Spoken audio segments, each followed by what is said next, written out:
dupla com mais um professor em cada universidade, mas ele tem umas atribuições específicas. Depois que o projeto é aprovado, ele é chamado para o que chamam viagem precursora. O Ministério da Defesa leva aquele professor da cidade, da capital do seu estado, geralmente, e até a capital é a responsabilidade da instituição de ensino superior, no nosso caso da FURG, de transportar o professor, e de lá para a cidade sede, o Ministério da Defesa faz o transporte, que atualmente acontece de avião, avião convencional, de empresas aéreas que fazem a compra da passagem. Então a gente vai até lá e é recebido por uma comitiva no aeroporto. Nesse momento, outros professores já estão chegando dos estados e o pessoal do Exército ou da Marinha, mas enfim, representantes ligados ao Ministério da Defesa, nos esperam e fazem o transporte até o quartel naquela cidade sede. Que, por exemplo, em algum momento na operação, que depois o trabalho foi no Sertão do Alagoas, mas a cidade sede era em Sergipe. Na segunda operação, a cidade sede era Montes Claros, em Minas Gerais, para depois deslocar para o interior. E essa cidade maior, existe um alojamento, onde os professores ficam por pelo menos uns 2 dias, e lá, além da integração inicial, eles são recebidos, e o comandante ou o coronel, enfim, a pessoa que for responsável por aquela operação, vai fazer uma instrução a respeito do andar do projeto, do que precisa acontecer. Por exemplo, da importância de levar os coletes amarelinhos lá, típicos do Rondon, com cuidado para a sua cidade de origem, para que na volta, lá, meses depois, na hora da operação, todos os alunos estejam uniformizados desde o aeroporto, onde vai começar já uma interação, porque eles vão encontrar outras equipes e vão se reconhecer. É passado também obrigações do coordenador nessa viagem precursora, que ele vai ficar ali os 2 dias na cidade sede, mas depois vai para o município onde a operação vai acontecer. E o que ele vai ter que fazer lá? Vai para a prefeitura, para escolas, diretores de escola, líder comunitário, agente de saúde, postos, o que for possível naquela cidade durante a semana que ele fica, ele tem que visitar, se apresentar e conversar muito para descobrir o que aquela cidade de fato está necessitando, já que o projeto inicial foi deslocado para uma região, mas agora tem uma cidade específica onde ele vai atuar, e muitas vezes não condiz com a ideia original. Por exemplo, na situação de Minas, nós lemos muito sobre acidentes com escorpião, mas na cidade em questão, para onde o Ministério da Defesa nos enviou, não era um problema gritante pelo que a comunidade falou, mas outras situações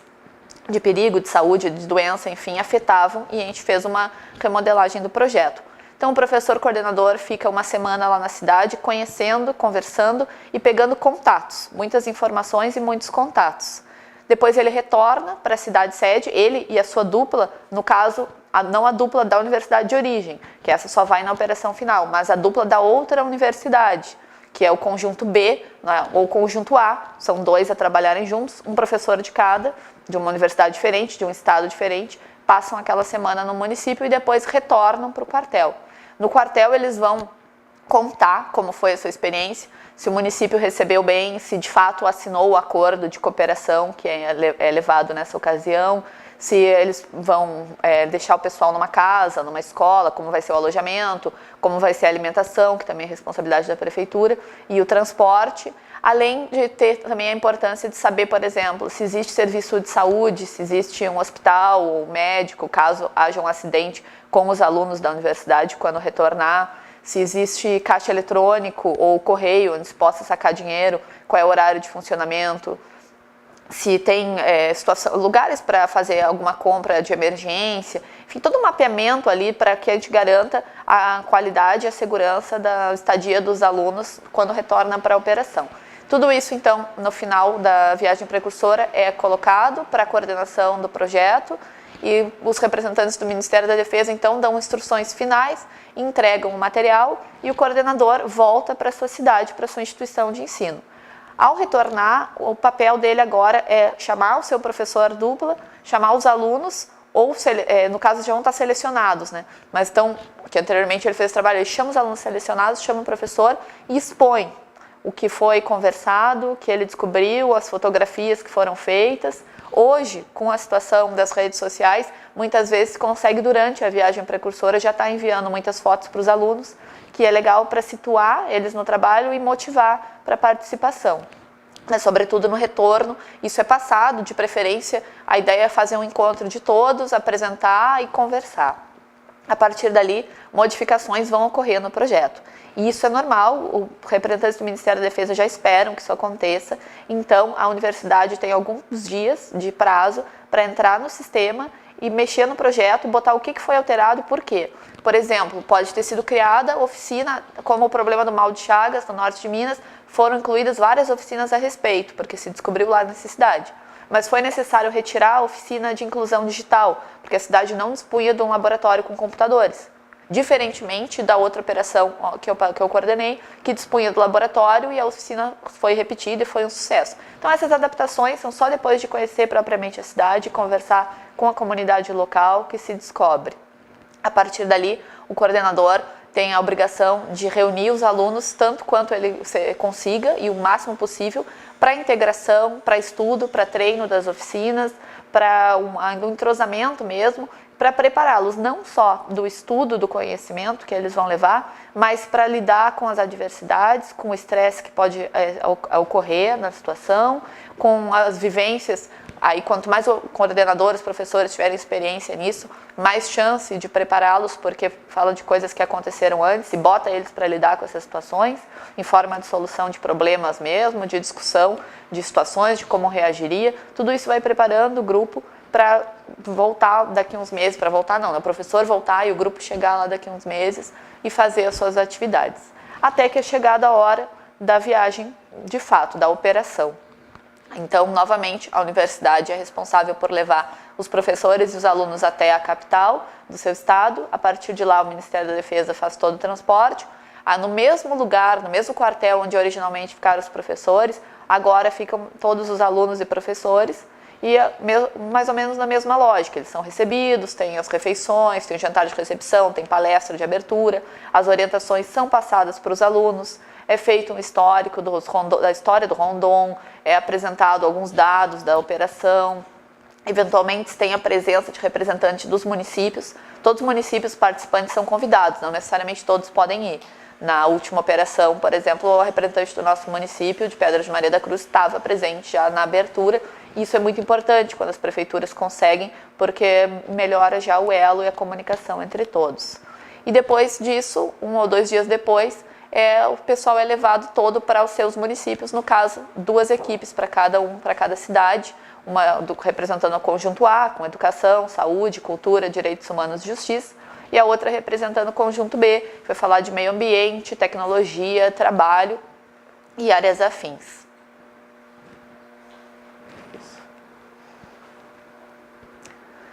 Bom, até a primeira viagem precursora, eu ainda imaginava o Rondon muito atrelado à noção de selva, de perigos eminentes, de floresta, enfim. Quando eu cheguei, descobri que não se tratava mais disso, que hoje o Rondon ele não tem mais um caráter assistencial, mas sim a ideia de formação de multiplicador, de levar informação, de produzir conhecimento junto com as pessoas. Então, são escolhidas cidades pequenas, sim, que tenham algumas dificuldades, isso é determinado a partir dos índices que elas apresentam, mas cidades que tenham também condição de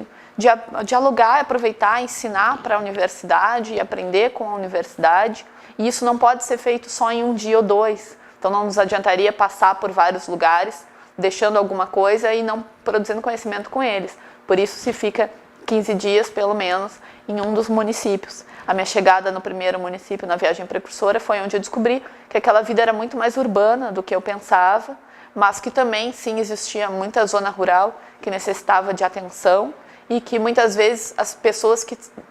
as pessoas do centro urbano da localidade têm noção de tudo que elas vivem, tudo que elas existem, pela dificuldade de acesso, pela dificuldade de transporte. Então, um pouco ainda era a minha ideia original da dificuldade de chegar até os lugares, da importância de se estar junto com as pessoas, e a realidade da seca, que eu vivi nas 2 operações que eu participei, ela é muito chocante, nos dá uma dimensão de que, primeiro, que é algo que pode acontecer em outras regiões no decorrer do tempo, então não é a nossa realidade, por exemplo, no Rio Grande hoje, mas não se sabe do futuro, e é muito triste e muito preocupante ver como as pessoas estão vivendo sem a condição mínima de água, de higiene básica. Uma das cenas onde eu fico pensando agora, assim, não é a selva, mas é chocante, que eu penso no primeiro momento onde eu vi crianças bem pequenas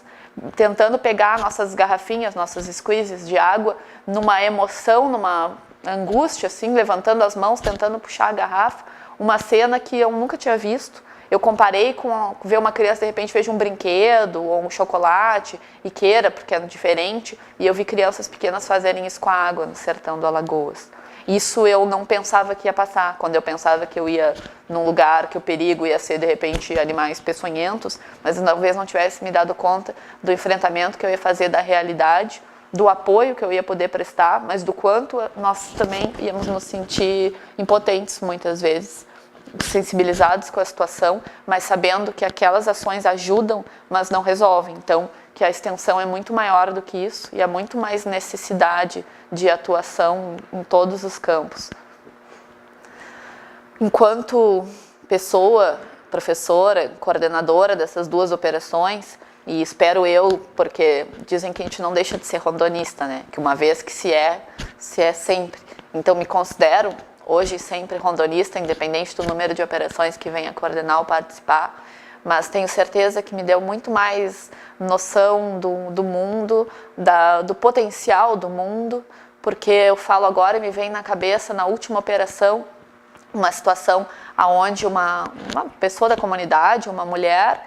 quis declamar uma poesia para nós, que ela disse que ela conheceu num livro didático, uma poesia da Cecília Meirelles, e foi o único livro que ela teve, só que esse livro se perdeu na enchente, e ela nunca mais teve outro, mas ela sabia a poesia toda e declamou para nós. Então, além de ter sido muito bonito a cena, mas tudo que está por trás dessa situação, o livro didático como a única opção de acesso ao conhecimento, a impossibilidade de adquirir novamente, e o amor que ela tinha pela poesia, pelos textos, e a dedicação de trazer aquilo para o nosso grupo como um presente. Ou um menino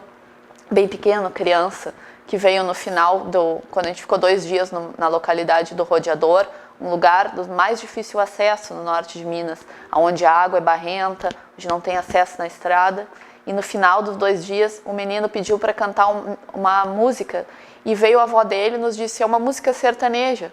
ele quer cantar.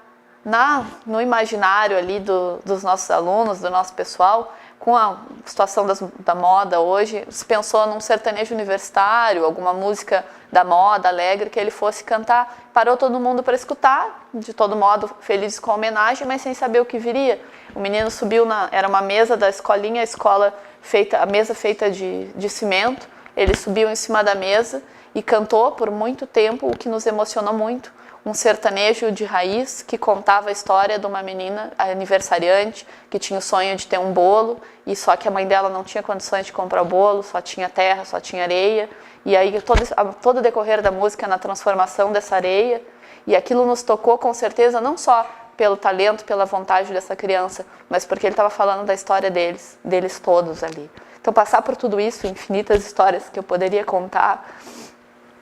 é com certeza de que não só o Rondon, mas toda a ação de extensão, todo cuidado com a comunidade, toda entrega que se possa fazer, contribui para a formação acadêmica, pessoal, e eu tenho certeza de que os alunos que estiveram conosco, assim como eu, daqui para frente, em tudo que eles fizerem, eles não são os mesmos, eu não sou a mesma, o olhar e o cuidado que a gente tem com cada um, a sensibilidade que é desenvolvida, e tantas histórias de pessoas que agora estão no sertão do Alagoas, estão no Sergipe, estão no norte de Minas, estão talvez até perto de nós, vivendo muitas coisas, e às vezes a universidade não se dá conta, mas é muito importante não fechar os olhos para isso, porque isso sim, isso é Rondon.